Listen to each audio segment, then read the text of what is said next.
संत रामपाल जी महाराज एक ऐसे महान संत जिन्होंने अपनी सतभक्ति, तत्व ज्ञान, करुणा और सेवा के बल पर समाज में नई मिसाल कायम की है। संत रामपाल जी महाराज की अगुवाई में उनके सभी सतलोक आश्रमों से समाज कल्याण के अद्भुत कार्यों ने समाज को सुनहरे भविष्य की एक नई उम्मीद दिखाई है। संत रामपाल जी महाराज से नाम दीक्षा लेने के बाद लाखों लोगों की लाइलाज बीमारियां जैसे कैंसर, एड्स आदि ठीक हुई। संत जी के ज्ञान से प्रेरित होकर उनके अनुयायियों ने लाखों यूनिट रक्तदान किया। संत जी ने लाखों बहन बेटियों का दहेज मुक्त विवाह करवाया।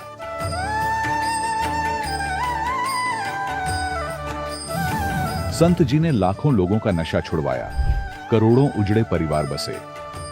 संत जी के आश्रमों में समागम के दौरान निःशुल्क नेत्र चिकित्सा, दंत चिकित्सा प्रदान की जाती है। संत रामपाल जी महाराज द्वारा समय समय पर पर्यावरण संरक्षण के उद्देश्य से बड़े स्तर पर वृक्षारोपण किया जाता है। संत जी ने जरूरतमंदों को तत्काल राहत पहुंचाने के लिए एम्बुलेंस सेवा शुरू की। संत जी अपने अनुयायियों को देहदान के लिए प्रेरित करते हैं, जिससे मानवता की सेवा और चिकित्सा क्षेत्र में सुधार हो सके। संत रामपाल जी महाराज के सभी आश्रमों में हर रोज निशुल्क भंडारा आयोजित किया जाता है, जहां हर वर्ग, हर जाति और हर धर्म के लोग एक साथ बैठकर भोजन करते हैं।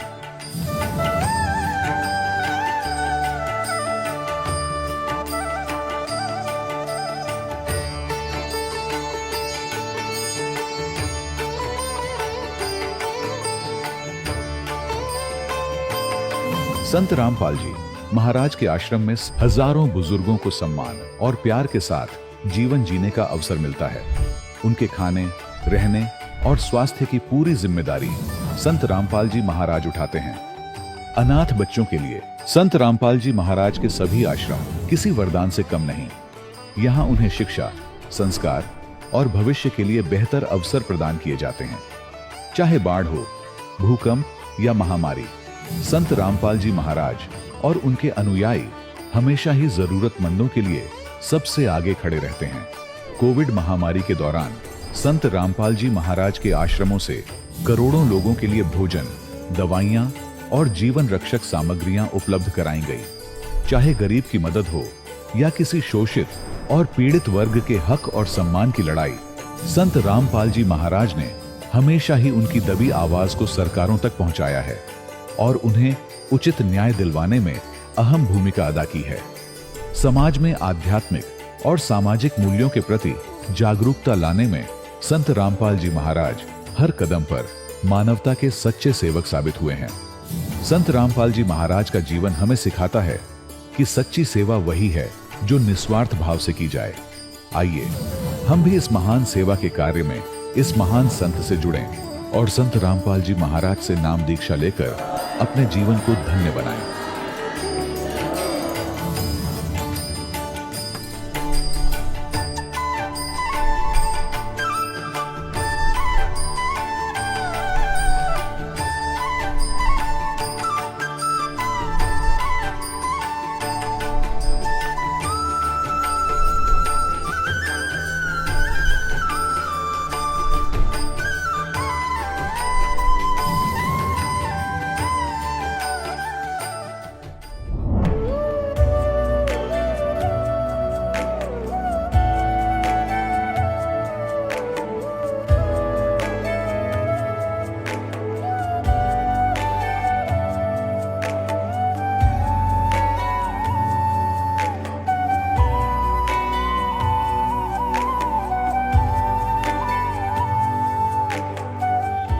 पवित्र श्रीमद् भागवत गीता, पवित्र चारों वेद, पवित्र कुरान शरीफ, पवित्र बाइबल, पवित्र गुरु ग्रंथ साहिब, पवित्र कबीर साहिब की वाणी में छुपे हुए गूढ़ रहस्य अर्थात तत्व को जानने के लिए कृपया अवश्य सुनिए जगत गुरु तत्वदर्शी संत रामपाल जी महाराज के मंगल प्रवचन। दर्शकों, ये कहानी है रायपुर छत्तीसगढ़ के रहने वाले अजय भारती जी की, जो पहले शिव जी और माता दुर्गा के साथ साथ राधा स्वामी पंथ के अनुसार भक्ति साधना करते थे, परंतु इन इन साधनाओं के करते हुए भी ये नशे और मानसिक समस्याओं से जूझ रहे थे।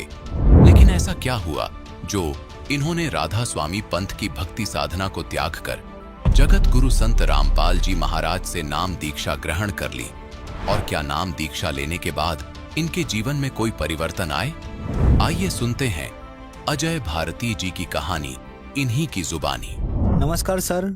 सर सत साहब। सर क्या नाम है आपका? जी मेरा नाम अजय भारती है। अजय जी आप कहाँ से हैं? मैं गुड़ियारी रायपुर छत्तीसगढ़ से हूँ सर। अजय जी संत रामपाल जी महाराज से नाम दीक्षा आपने कब ली? सर मैं संत रामपाल जी महाराज जी से नाम उपदेश 14/10/2019 में लिया है जी। संत रामपाल जी महाराज से नाम दीक्षा लेने से पहले आप क्या भक्ति साधनाएं करते थे? मैं शंकर भगवान मेरा इष्ट देवता था, मैं उसकी पूजा पाठ करता था, नवरात्रि उपवास भी रहता था, 9 दिन उपवास भी रहता था, घर में लड्डू गोपाल भी रखा हुआ था, मैं उसकी भी पूजा पाठ करता था। मतलब सर जी मैं बताऊं क्या कि जैसे माताएं बहनें जैसे भक्ति करते थे मैं सेम वैसे ही भक्ति करता था। 15-15 दिन में एकादशी उपवास भी रहता था, लेकिन भगत जी मुझे कोई लाभ नहीं हुआ। सबसे बड़ा विडंबना की बात यह है कि मेरी भक्ति बिल्कुल शास्त्र के विपरीत चल रही थी, जिसके कारण मैं नशे में भी बहुत पड़ गया था भगत जी। आज से लगभग 10 साल पहले मेरे यहाँ पिताजी का देहांत हुआ, जिसके बाद मैं काफ़ी नशे में लिप्त हो गया था। इतना नशा करता था भगत जी कि मेरी माता जी और मेरी बहन मुझे ठेके से उठा के लाते थे, जो शराब की भट्टी होता था। मैं जहाँ ड्यूटी जाता था भगत जी, वहाँ के भी मेरे मित्र बंधु लोग भी मुझे घर तक पहुँचाते थे। मैं इतना नशे में लिप्त हो गया था भगत जी, फिर भी मैं पूजा पाठ करता था कि शायद कहीं मुझे शांति मिले, मुझे मोक्ष मिले, लेकिन ऐसा कुछ भी नहीं हुआ। तो फिर आप संत रामपाल जी महाराज की शरण में कैसे आए? सर हुआ ये कि मेरे छोटे वाली बहन का पति मेरा दामाद जी, उन्होंने संत रामपाल जी महाराज जी का सत्संग सुन रखा था। उन्होंने मुझे कॉल करके बताया कि मैंने ज्ञान गंगा बुक और जीने की राह ये दोनों पुस्तक ऑर्डर किया है। तो मेरा घर तो काफ़ी दूर है, इसीलिए भगत जी उन्होंने मेरे घर में वो ऑर्डर पता लिखवा दिया था। तो एक भगत जी है जिन्होंने वो बुक मेरे घर में लाया, लेकिन भगत जी मैं बुक तो पढ़ता ही नहीं था, रख दिया था। मैं एक बात और बताना भूल गया था कि जिस भी देवी देवता की मैं पूजा पाठ करता था तो मैंने सुन रखा था कि गुरु बनाना जरूरी है, गुरु बिना तो मोक्ष होता नहीं। तो मैंने गुरु ढूंढा कि कौन से गुरु जो मुझे सच्चा ज्ञान दे सके और सच्ची भक्ति दिला सके और जो मुझे इस पृथ्वी लोक से मोक्ष दिला सके। तो मेरा एक मित्र था जिन्होंने मुझे राय दिया कि आप राधा स्वामी पंथ में जाइए।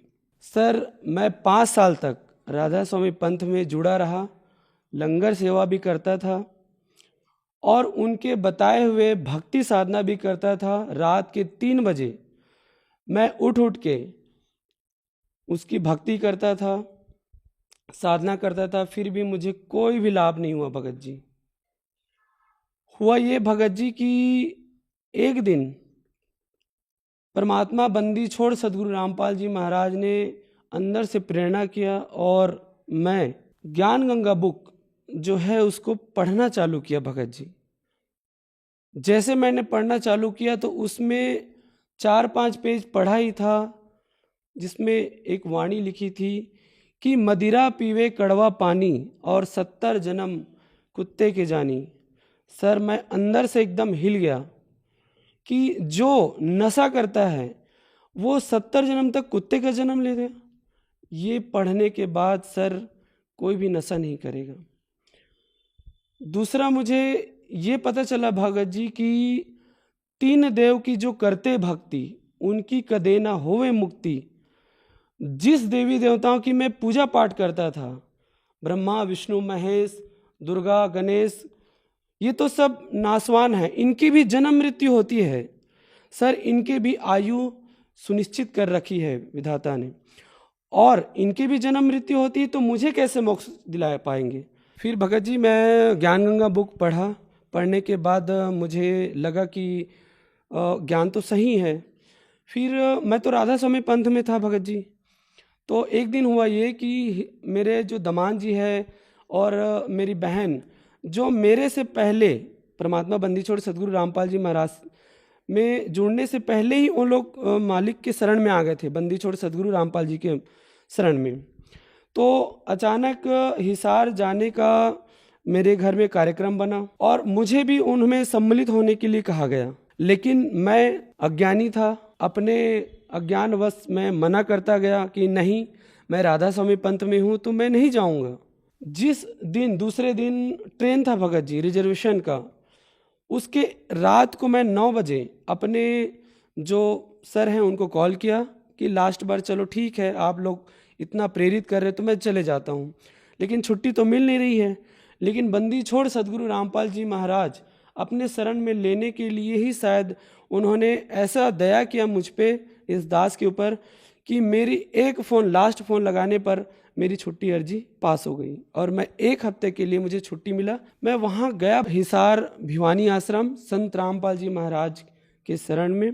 जैसे ही मैं आश्रम के दहलीज को पार करके अंदर गया भगत जी, वहाँ का नज़ारा देख के कि वहाँ जितने भी बहनें थी, माई थी, भाई लोग थे, उनका व्यवहार, सत साहब जी आप यहाँ बैठिए जी, सत साहब जी, वहाँ का आदर सम्मान और भक्ति साधना देख के भगत जी मैं अंदर से इतना गदगद हो गया।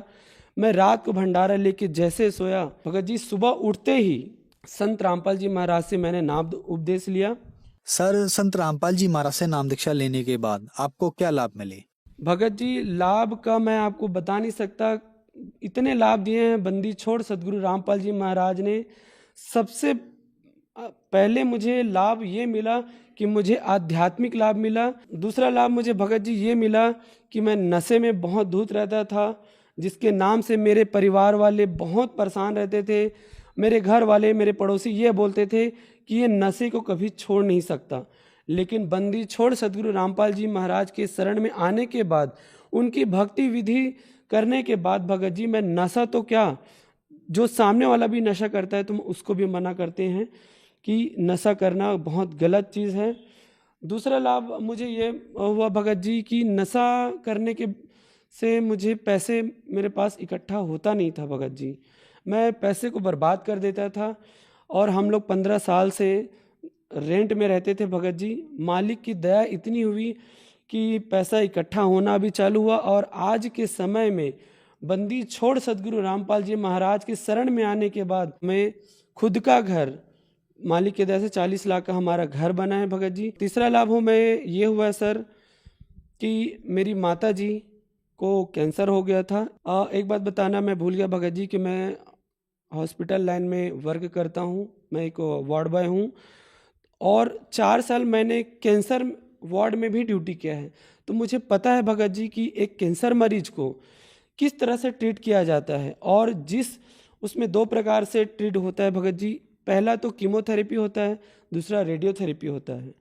इन दोनों थेरेपियों से मरीज की स्थिति इतनी खराब हो जाती है कि क्या बताएं भगत जी। हम लोग डर गए थे कि माता जी का कैंसर बताया गया, डॉक्टर ने कहा कि ऑपरेशन करना पड़ेगा। तो हमने कहा कि ऑपरेशन करने से क्या होगा, तो उन्होंने कहा कि ऑपरेशन करने से शायद जान बच सकती है। लेकिन हमने जैसे जांच कराया भगत जी, तो डॉक्टर ने साफ मना कर दिया कि माता जी का उम्र ज़्यादा हो चुका है, हम लोग ऑपरेशन नहीं करेंगे, ऐसे ही आपको ज़िंदगी भर तक आपकी माँ को दवाई खानी पड़ेगी। भगत जी चूँकि मैं हॉस्पिटल लाइन में हूँ तो मुझे पता है कि माता जी का जो कैंसर था वो 3rd स्टेज में था, डॉक्टर ने भी स्पष्ट बता दिया था। तो डॉक्टर ने मना कर दिया कि ऑपरेशन नहीं करेंगे, आप जितना दिन तक अपनी माँ को घर में ले जा सकते हो, जितना दिन जिंदा रह सकते हैं उतना दिन रहने उसको घर में रखो, 3rd स्टेज का कैंसर है। तो भगत जी हमने अपने भगत भाइयों से पूछा तो भगत भाई ने बताया कि परमात्मा बंदी छोड़ सदगुरु रामपाल जी से अरदास लगाई। हमने बंदी छोड़ सदगुरु रामपाल जी महाराज से अरदास लगाई। अरदास में परमात्मा बंदी छोड़ सदगुरु जी का आदेश आया कि बेटा आप ऑपरेशन एक बार करा के देखो, मालिक दया करेंगे। मैं बताऊं क्या सर, जैसे हम लोग परमात्मा का आदेश आया, हम लोग हॉस्पिटल गए और ऑपरेशन कराया भगत जी, 1 रुपया का भी दवाई माता जी को खाना नहीं पड़ा। और जो डॉक्टर कैंसर है बताते थे, वही डॉक्टर के मुख से हमने ये सुना भगत जी कि ये चमत्कार कैसे हो गया, ये तो कैंसर था, वो भी 3रा स्टेज का। तो रिपोर्ट तो निगेटिव आया।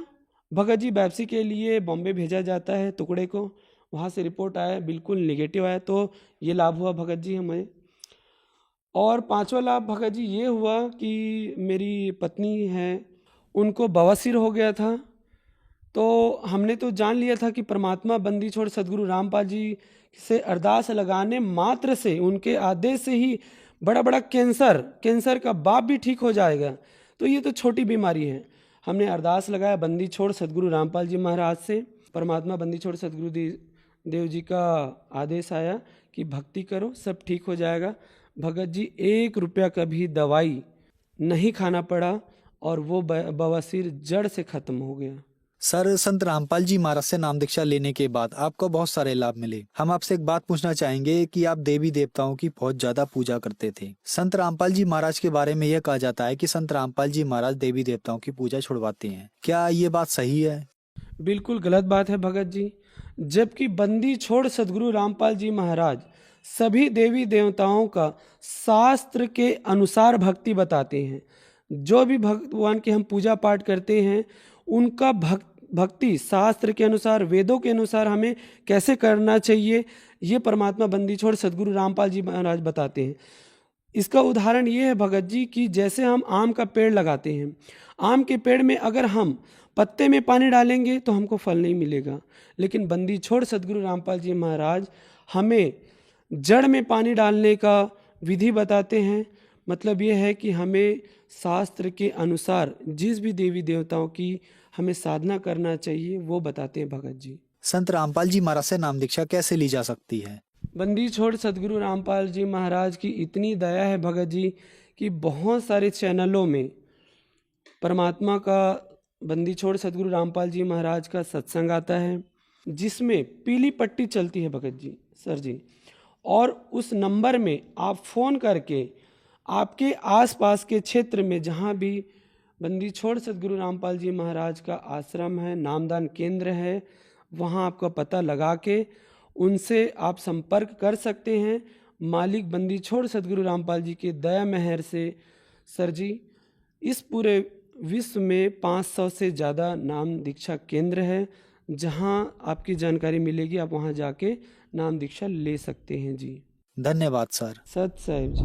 दर्शकों, अभी आपने सुने संत रामपाल जी महाराज से दीक्षा प्राप्त करके सुखी हुए भक्त के अनुभव। अब देखिए जगत गुरु तत्वदर्शी संत रामपाल जी महाराज के मंगल प्रवचन। पहले ये दिखाते हैं कि 12 पंथ कौन कौन से हैं। अब देखिएगा, ये वही कबीर सागर है। ये देखिएगा कबीर बाणी, एक अध्याय है इसमें कबीर बाणी, और ये 136 पृष्ठ पे है ये। अब नीचे देखेगा 12 पंथ चलो सो भेद, यानी 12 पंथ काल फुरमाना और भूले जीव न जाए ठिकाना है। इन 12 पंथों में काल का फुरमान, काल का आदेश, उसका ज्ञान भरा रहेगा। और इन 12 पंथों में जो नाम ले रखा है कबीर पंथों में, ये कभी ठिकाने नहीं जा सकते। ताते आगम कह हम राखा, वंश हमारा चूड़ामणि शाखा। यहाँ ठीक लिखा कि वंश हमारा चूड़ामणि शाखा। प्रथम जग में जागू बरमावे, और दूसरा सुरत गोपाल, तीसरा मूल निरंजन, चौथा टकसार पंथ, 5वां बीजक पंथ, और छठा ये सतनामी पंथ, और 7वां ये जीवा पंथ, ये राम कबीर पंथ। इस तरह की 12 पंथ। अब यहाँ इन्होंने थोड़ी गड़बड़ कर दी, इन्होंने यहाँ चूड़ामणि लगा दिया, यहाँ चूड़ामणि को वंश से बाहर कर दिया। प्रथम ये लिखना था, ये प्रथम वंश है, ये प्रथम वंश चूड़ामणि, और आगे शाखा। अब इसका यहाँ भेद चलेगा। ये है कबीर चरित्र बोध, और इसके ये 1870 पृष्ठ पे है, 1870 पे। यहां देखिएगा कबीर साहब के पंथों का वृंतांत। नंबर 1 है नारायण दास का पंथ। यहाँ इन्होंने ये नारायण दास पंथ गलत लिख दिया, क्योंकि नारायण दास तो कति कबीर से विमुख, कबीर जी से विमुख था, उसने तो ये स्वीकार ही नहीं किया था। यहाँ लिखना था प्रथम चूड़ामणि का पंथ, और दूसरा याज्ञोदास, तीसरा सूरत गोपाल, चौथा मूल निरंजन, पांचवा टकसारी पंथ, और छठा भगवान दास का पंथ, सतनामी सातवां, आठवां कमाली पंथ, ये कमाल का पंथ, कमालिये, ये कमालिये लिखना था। राम कबीर पंथ 9वां, परमधाम की वाणी 10वां, और 11वां जीवा पंथ, और 12वां गरीबदास पंथ। ये गरीबदास छुड़ानी वाले, उनका 12वां पंथ है ये। अब यहाँ क्लियर लिखा है, और आगे देखो इनकी वाणी में फिर कैसे लिखा है। अब इससे ये समझ में आओगी ये कहाँ बोले हैं। अब हम आ जाते हैं कबीर वाणी बोध सागर। कबीर वाणी 136 पृष्ठ पे है। द्वादश पंथ चलो सो भेद। अब द्वादश पंथ काल फुरवाना, भूले जीव न जाए ठिकाना, ये कबीर परमेश्वर की वाणी है।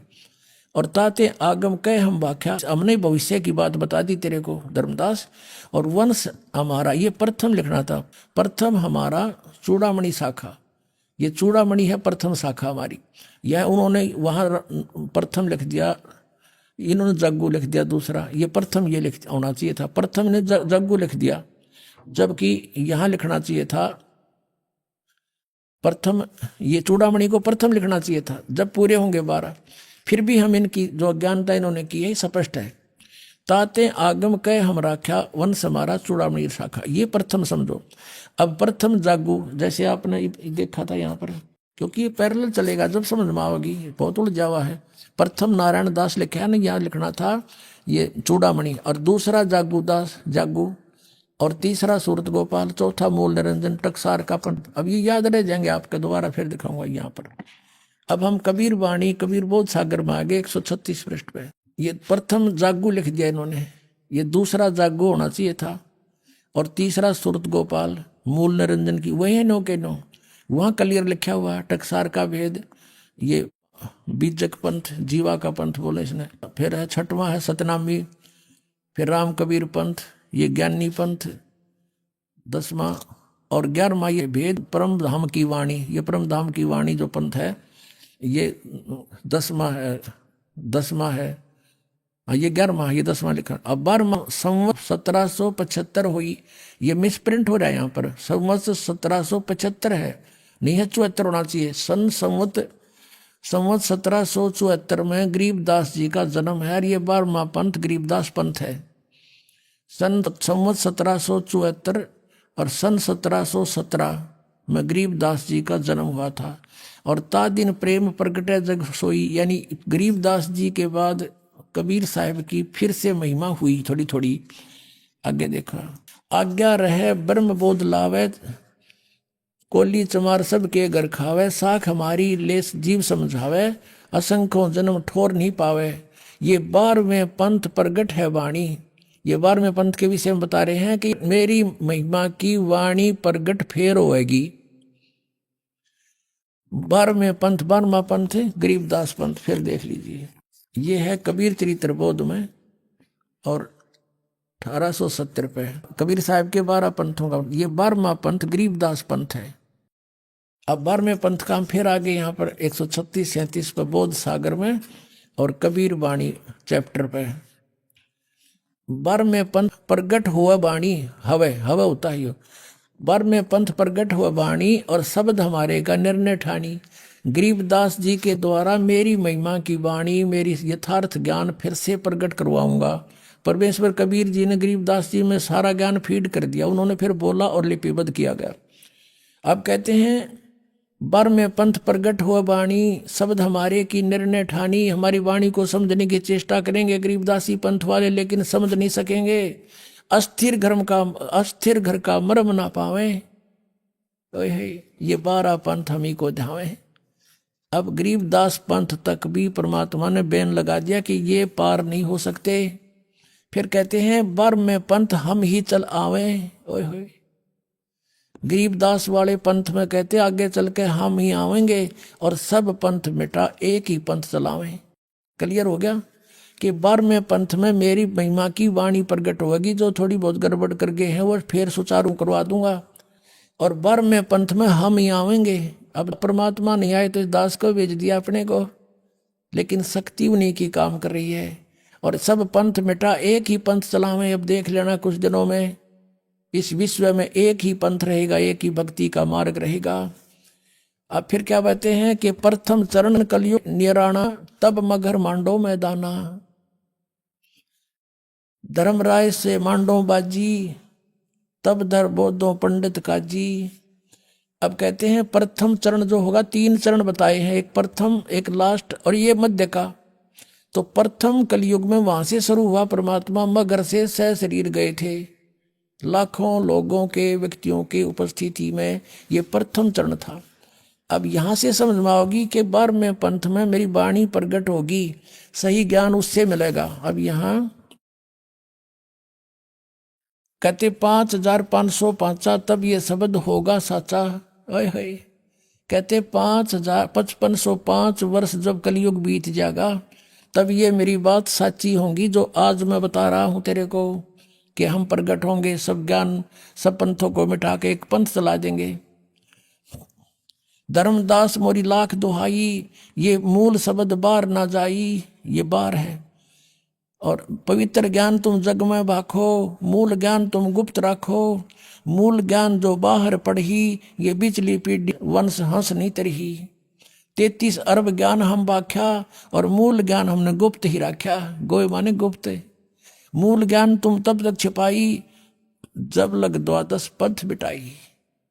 अब ये 12 पंथों का नाश हो जाएगा, क्योंकि उनके पास भक्ति का कुछ नहीं, उनकी विधि का पता। अब सच्चाई अब हम प्रकट करेंगे। अब यहां देखिएगा, ये कबीर बोध कबीर वाणी हम पढ़ रहे हैं, इसमें और कंसेप्ट क्लियर कर दिया। 134 पृष्ठ पे यहां लिखा है कि वंश प्रकार, प्रथम वंश उत्तम। ये चूड़ामणि जी हैं, ये प्रथम वंश तो उत्तम। दूसरा वंश अहंकारी, वो जागू।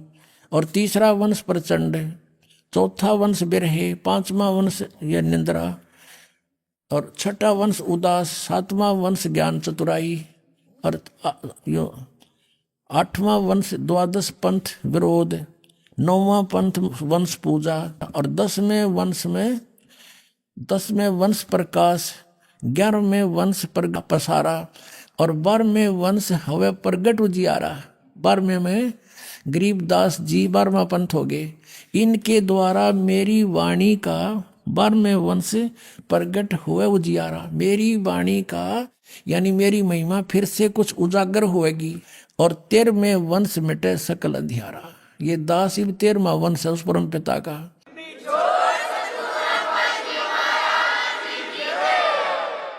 कहते हैं सारा अंधेरा मिट जाएगा, ईसा ज्ञान देगा, वो सब तरह से सेट कर देगा। 13वें वंश मिटे सकल अंधियारा। एती दगा काल की समाई, तत्व बिंदु की टेक रह जाई। ये काल का इतनी दगा होगी, फिर भी तत्व ज्ञान कहीं ना कहीं सदगतों में छुपा ही रह जाएगा। अब आपको जिसलिए सारा कुछ प्रकरण दिया है, जैसे आप जी ने ऋग्वेद मंडल नंबर 9 सूक्त नंबर 1 मंत्र 8-9 में स्पष्ट देख लिया कि उस परमेश्वर को उग्र गतियां प्रेरणा करती हैं, और वो परमात्मा एक सुंदर शरीर को प्राप्त होता है, भासमान शरीर को। और उसके 3 प्रकार का शरीर होता है।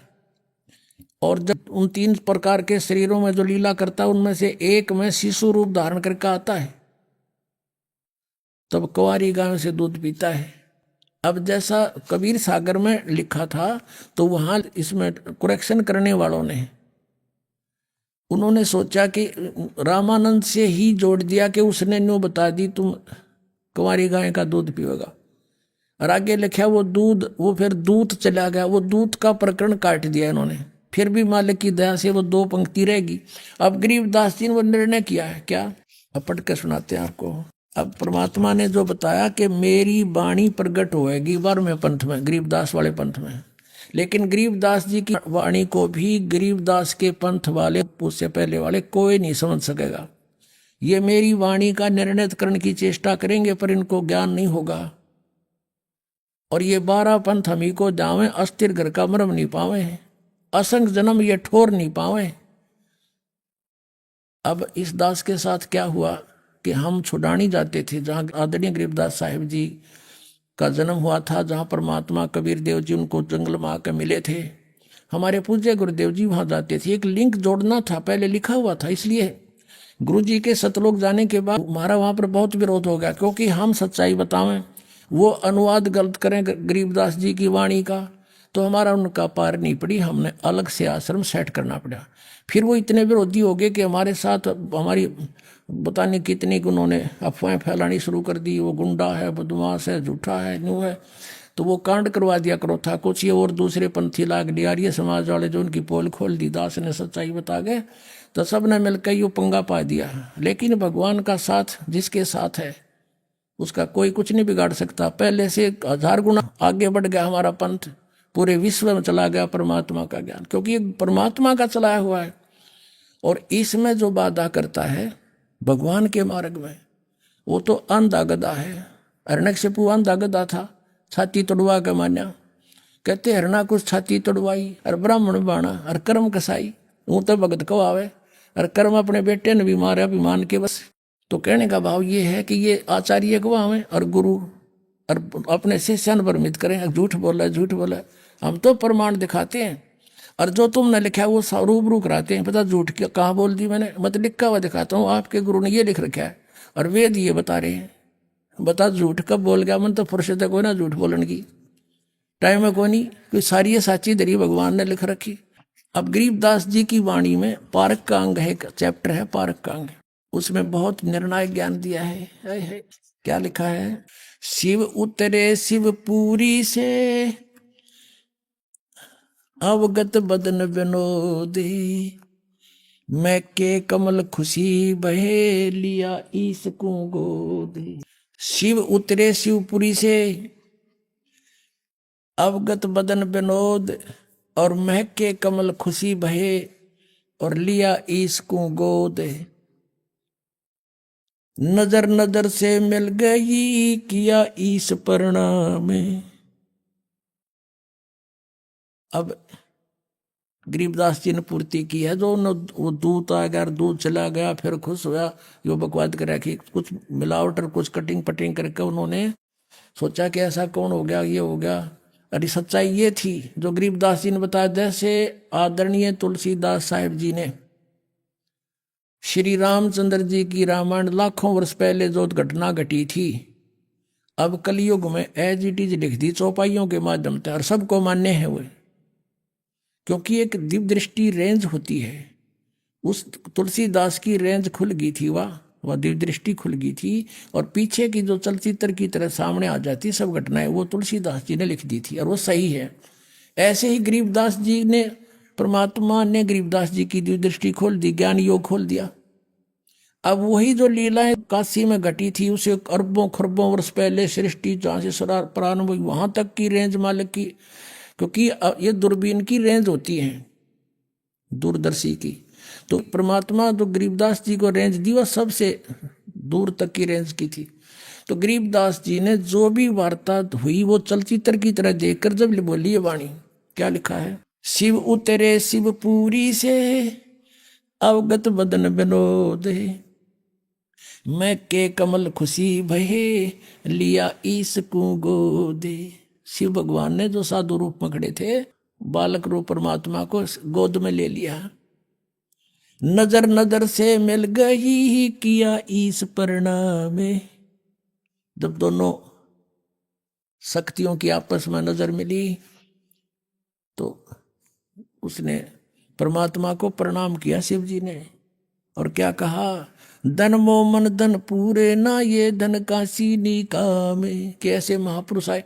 अब वो पहचान तो नहीं सके शिव जी कि ये कौन पुरुष है, कौन भगवान है, लेकिन उनकी जो लीला छवि और अंदर की, क्योंकि इनके अंदर दिव्य दृष्टि होती है, ये अवश्य महसूस हो गया कि ये बहुत परम शक्ति परम सिद्ध पुरुष है। इन ब्रह्मा विष्णु महेश से तो बहुत अन्य और भी सिद्ध से अलग अलग वैरायटी की शक्तियां होती हैं।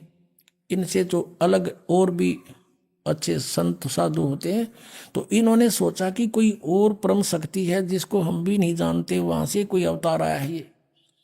तो इस जान करके उन्होंने भगवान शिव ने भी प्रणाम किया।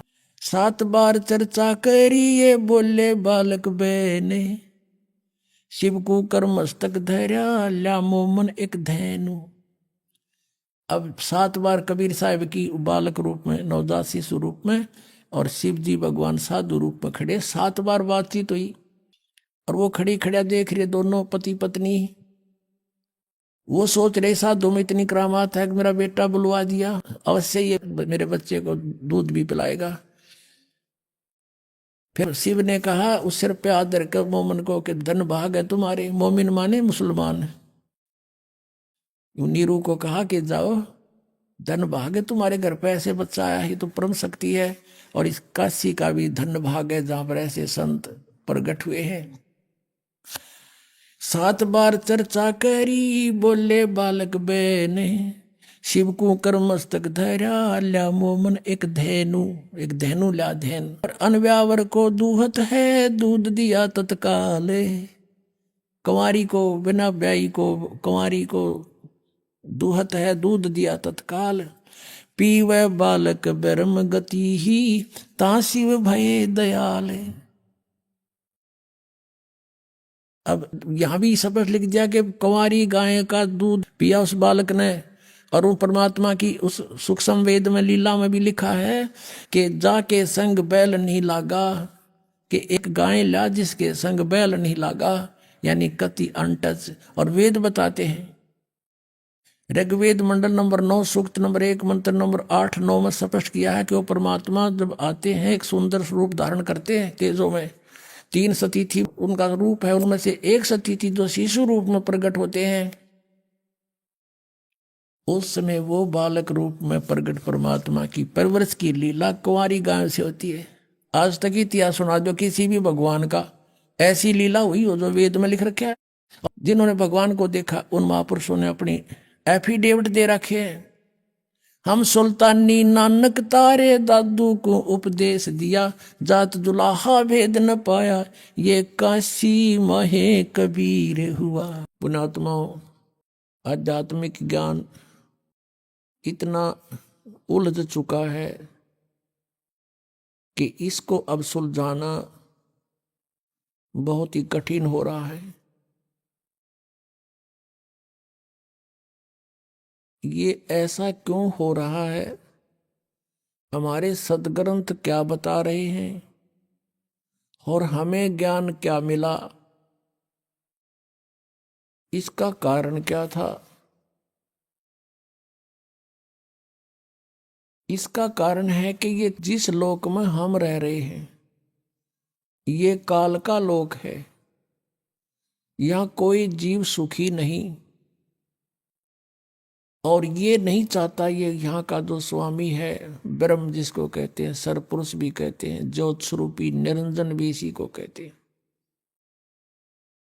ये नहीं चाहता कि यहाँ के प्राणियों को परमात्मा के विषय में जानकारी हो।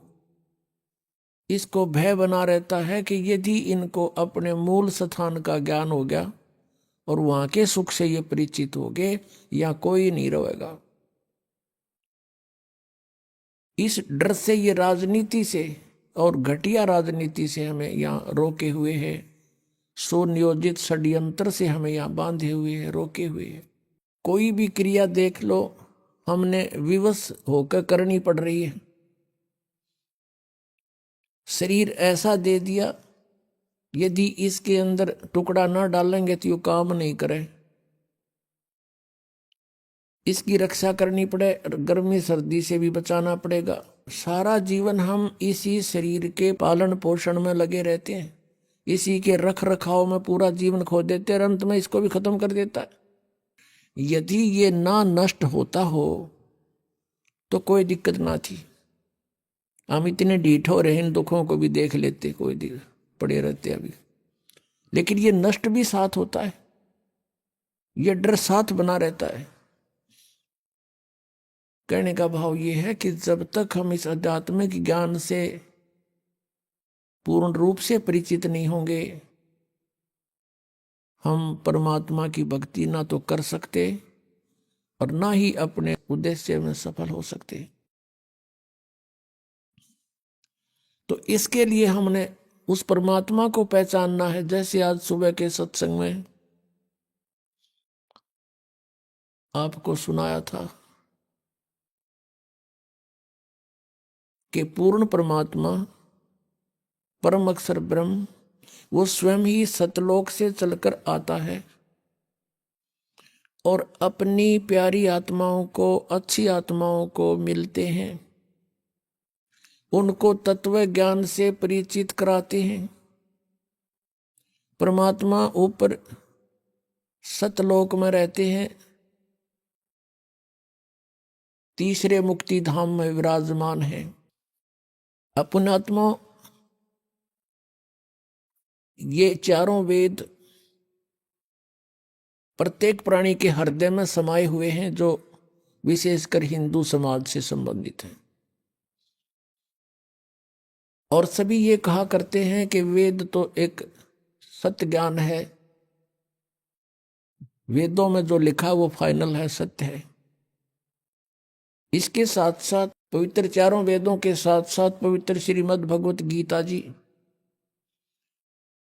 और साथ में पवित्र 18 पुराणों को पवित्र हिंदू समाज एक बहुत आदर की दृष्टि से देखता है और इनको सत्य ज्ञान युक्त मानता है, इसको सत्य ज्ञान युक्त मानता है। लेकिन इन ग्रंथों में थोड़ा सा अंतर है। पवित्र चारों वेद और पवित्र श्रीमद् भगवत गीता, ये दोनों का मिलता जुलता ज्ञान है, ये गॉड गिवन है। और पुराणों का जो ज्ञान है वो ब्रह्मा जी का दिया हुआ है, और ब्रह्मा जी से आगे सुना उन ऋषियों ने, दक्ष आदि ऋषियों ने, मनु आदि ने, और अन्य से सुनते सुनते उन्होंने कुछ ब्रह्मा जी के विचार, कुछ अपना अनुभव, कुछ अपनी सोच, अलग अलग, जैसे भी 18 पुराणों के 18 वक्ता हैं। 18 पुराण इसलिए होगी कि उनके वक्ता भिन्न भिन्न हैं, उन्हीं के नाम से उन्होंने अपने अपने हिसाब से उन 18 पुराण बना दिए। वैसे ही 18 पुराणों का ज्ञान एक ही बोध माना जाता है। तो ये जो ज्ञान है पुराणों का, ये गॉड गिवन नहीं है। पवित्र चारों वेद गॉड गिवन है। पूर्ण परमात्मा परम अक्षर ब्रह्म ने इस ज्योत स्वरूपी निरंजन के हृदय में डाल दिए थे, इसके अंतःकरण में डाल दिए और समय निर्धारित कर दिया कि इतने समय के उपरांत ही अपने आप इसके श्वासों से बाहर आएंगे। अभी आपने सुने संत रामपाल जी महाराज के मंगल प्रवचन। आइए अब सुनते हैं संत रामपाल जी महाराज से नाम दीक्षा लेकर सतभक्ति करके अद्भुत लाभ प्राप्त करने वाले अनुयायी के विचार। दर्शकों, व्यक्ति के जीवन में कभी कभी ऐसे हालात आ जाते हैं जहां उसके लिए सही और गलत का निर्णय कर पाना बड़ा ही कठिन हो जाता है। एक ऐसी ही कहानी है जौनपुर उत्तर प्रदेश के रामजी मौर्य की, जो हिंदू धर्म में प्रचलित सभी साधनाओं के साथ साथ मदनपति पंथ में बताई जाने वाली साधनाएं भी करते थे। परंतु ऐसा क्या हुआ जो इन्होंने मदनपति पंथ की सभी साधनाओं को त्याग कर संत रामपाल जी महाराज की शरण ग्रहण कर ली। आइए सुनते हैं राम जी की अद्भुत कहानी उन्हीं की जुबानी। नमस्कार सर। सत साहिब। सर क्या नाम है आपका? रामजी मौर्य। सर कहाँ से हैं आप? ग्राम रानीपुर, तहसील मड़ियाहू, जिला जौनपुर, यूपी। सर संत रामपाल जी महाराज से नाम दीक्षा आपने कब ली? 1 मई 2014। सर संत रामपाल जी महाराज से नाम दीक्षा लेने से पहले आप क्या भक्ति साधनाएं करते थे? सर जी, समाज में जो फैली ये साधनाएं हैं, जो भक्ति मार्ग है, इसी अनुसार चलते थे। और जो मतलब कि दुख था, दुख के कारण जो है कि अनेक संतों के पास जो बताए मार्ग उसके अनुसार चलते थे। जैसे सत्य साईं बाबा हैं और जो है कि अन्य जो हमारे यहाँ जोशी हैं, तमाम जानकार लोग हैं, इनसे संपर्क में जाता था अपने दुख के निवारण के लिए, लेकिन कहीं दुख का निवारण नहीं होता था। इस नाते जो है मैं मतलब कि विश्वास हट गया था, इधर से आध्यात्मिक मार्ग से लाभ नहीं मिल रहा था, तो मैं बौद्धिस्ट हो गया था नास्तिक तौर पे। तो बौद्ध धर्म से भी जुटा रहा काफ़ी दिन। फिर उसके बाद घर परिवार में काफ़ी मतलब विवाद और ज़मीन से विवाद को उलझ गए, जिसमें काफ़ी डिस्टर्ब हो गए। उसी कारण जो है कि हम जो है कि इतना मतलब फ्रस्ट्रेट हो गए थे कि हम जो है कि ऐसे बाहर चले गए, जो है कि बॉम्बे, मतलब कि वहाँ कुछ करने धरने या मतलब अपने आप को सेट करने के लिए। तो वहाँ मैं गया तो हमारे एक रिलेशन के लोग थे, उनके यहाँ मैं पहुँचा तो उनके यहाँ एक पुस्तक रखी थी, भक्ति सौदागर का संदेश। उसके बाद फिर वहाँ से मैं पुस्तक जब पढ़ा तो मुझे लगा उसमें इतना अद्भुत ज्ञान और ऐसा ज्ञान जो उसमें ये हो रहा है, उसमें लिखा है कि कबीर साहब परमात्मा है। तो इस बात को लेके मैं बड़ा जो है कि हमारे अंदर जिज्ञासा बनी, कह रही आज तक तो ऐसा ज्ञान किसी ने बताया नहीं कि कबीर साहब परमात्मा है। ये तो हाई स्कूल इंटर में निबंध लिखा जाता था, लेकिन कबीर साहब परमात्मा आज तक तो बताया ही नहीं गया। तो इस बिंदु पे हमें काफ़ी जानकारी तो मिली और उसमें काफ़ी अच्छा ज्ञान समझ में आया। लेकिन फिर लगा कि जो हमारे यहाँ कबीरपंथी हैं, जो हमारे आसपास लोग हैं, क्या ये भी तो परमात्मा के भक्त हैं। तो इसलिए मैं उस पुस्तक को पढ़ के इतना तो समझ गया था कि कबीर साहब भी पूर्ण परमात्मा हैं, ये समझ में आ गया था।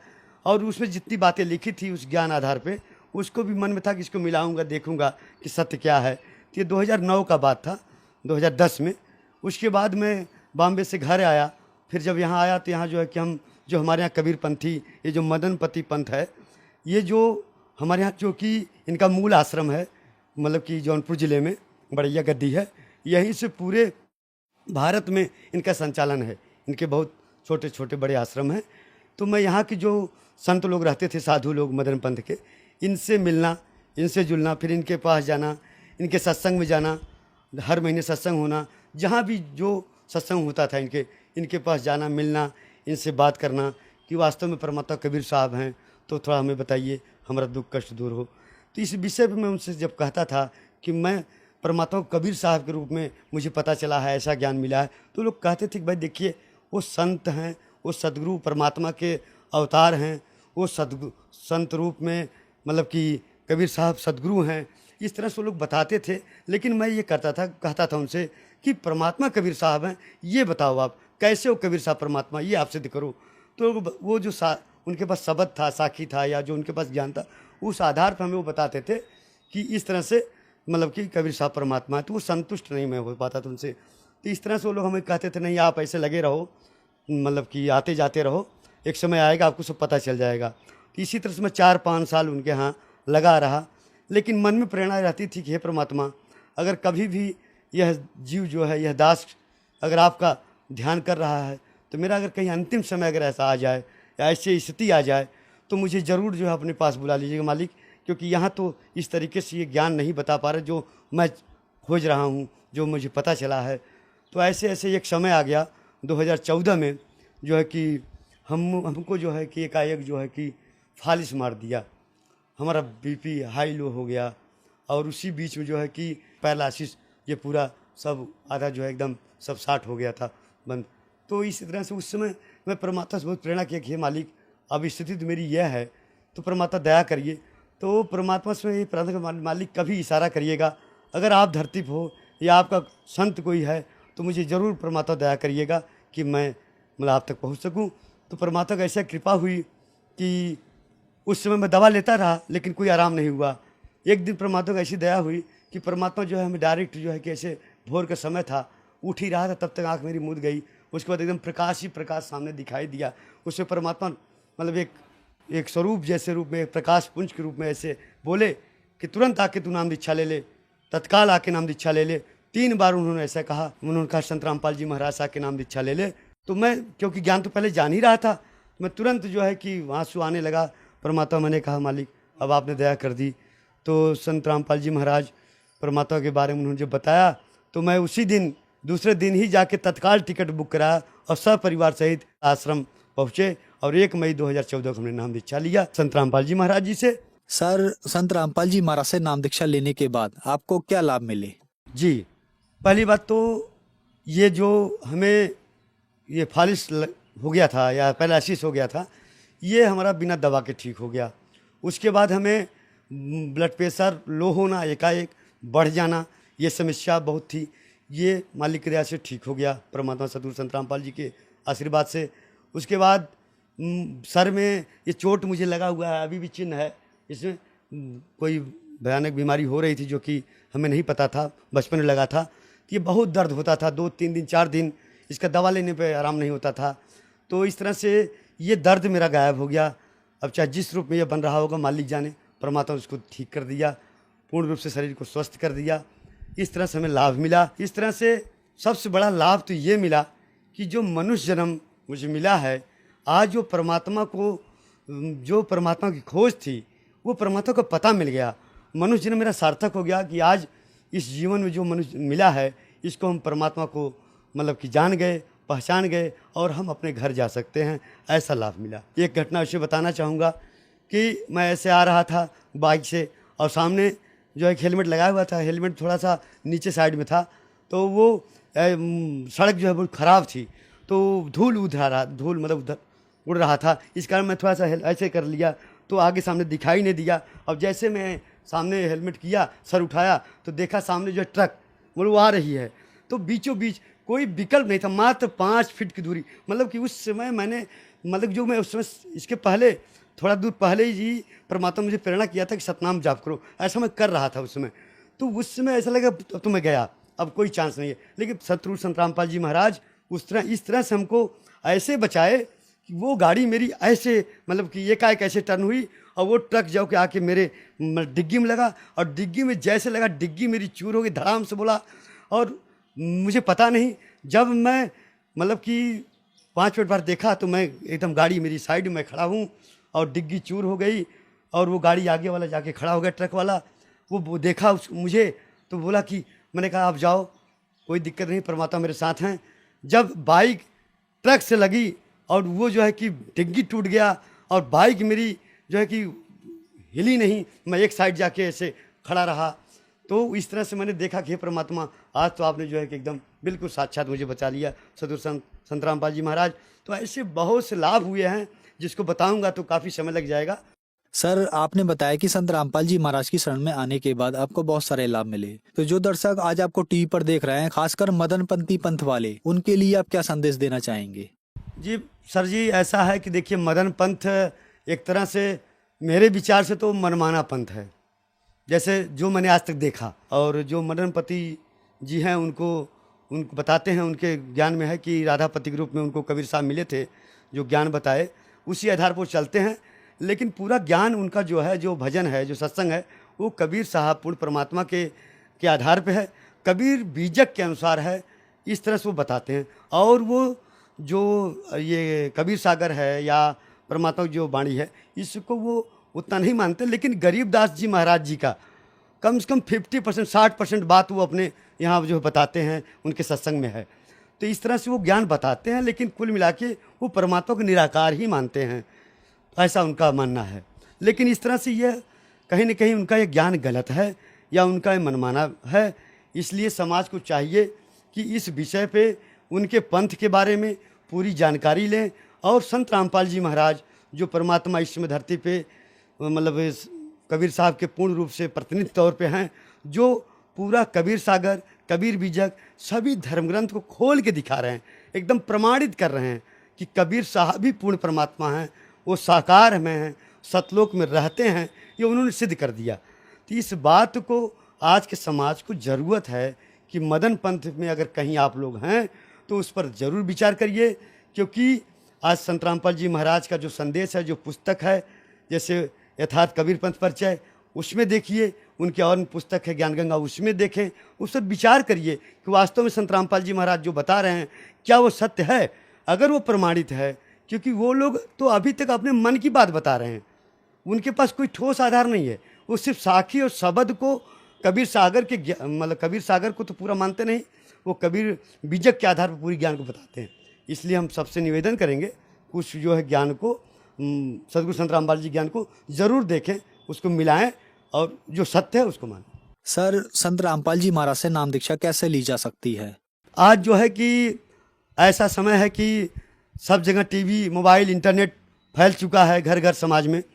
तो आज नाम दीक्षा लेने के लिए जिन भक्तात्माओं को यह मतलब प्रेरणा होती है कि ज्ञान को समझें या नाम दीक्षा लें, तो जितने टीवी चैनल पे गुरुजी संत रामपाल जी महाराज जी का सत्संग आता है, उस पर नीचे एक पीली पट्टी या पट्टी तौर पे चलती है, उसमें पूरा कांटेक्ट है आश्रम का, उसमें आप उसको संपर्क करिए और आपके नज़दीक जो नामदान सेंटर है उसके अलावा जो है कि वहाँ जाके अपना संपर्क नाम दीक्षा लें। और उसके साथ साथ जो गुरु जी के आज सोशल मीडिया है उसके माध्यम से जो है कि अनेक चैनल है, जैसे फेसबुक पे, यूट्यूब पे उनके जो पुस्तकें हैं उस पर लिखा हुआ है, उस आधार पे भी आप ज्ञान को जान सकते हैं, उससे भी जुड़ सकते हैं। इस तरह से आप जो है कि गुरु संत रामपाल जी महाराज शरण में आ सकते हैं। धन्यवाद सर। सत साहिब। संत रामपाल जी महाराज एक ऐसे महान संत जिन्होंने अपनी सतभक्ति, तत्व ज्ञान, करुणा और सेवा के बल पर समाज में नई मिसाल कायम की है।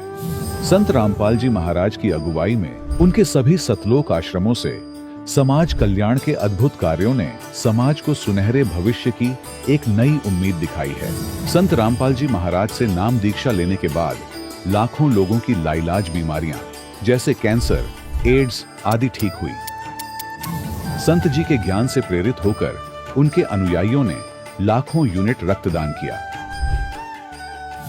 संत जी ने लाखों बहन बेटियों का दहेज मुक्त विवाह करवाया।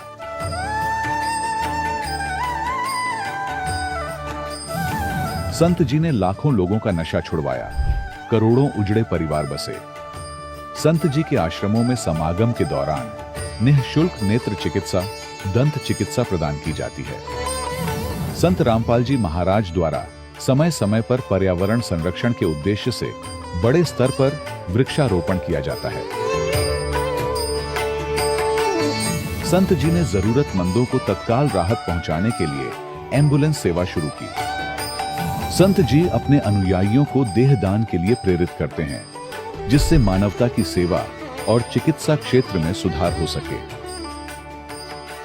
संत रामपाल जी महाराज के सभी आश्रमों में हर रोज निशुल्क भंडारा आयोजित किया जाता है, जहां हर वर्ग, हर जाति और हर धर्म के लोग एक साथ बैठकर भोजन करते हैं।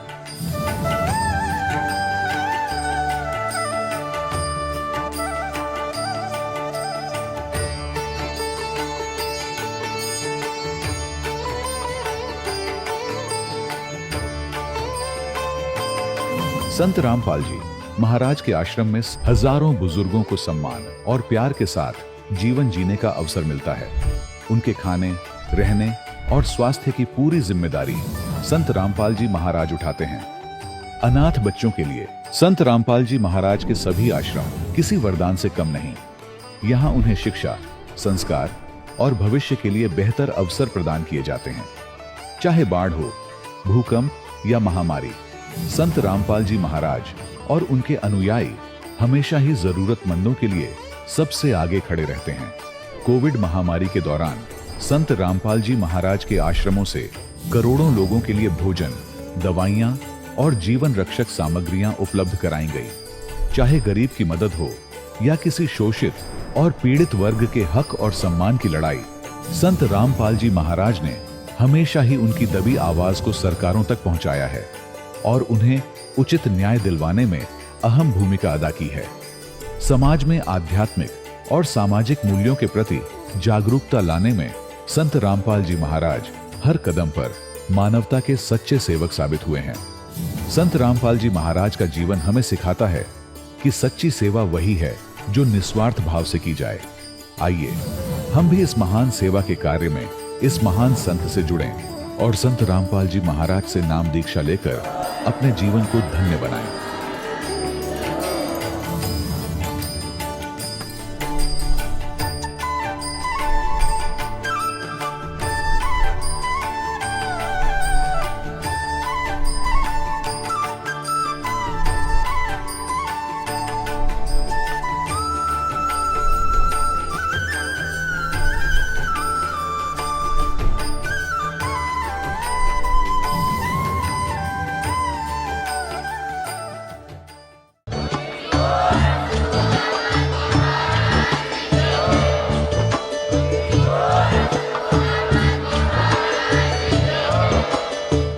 सुन रहे थे जगत गुरु तत्वदर्शी संत रामपाल जी महाराज जी के मंगल प्रवचन। अधिक जानकारी के लिए विजिट कीजिए हमारी वेबसाइट www.jagatgururampalji.org।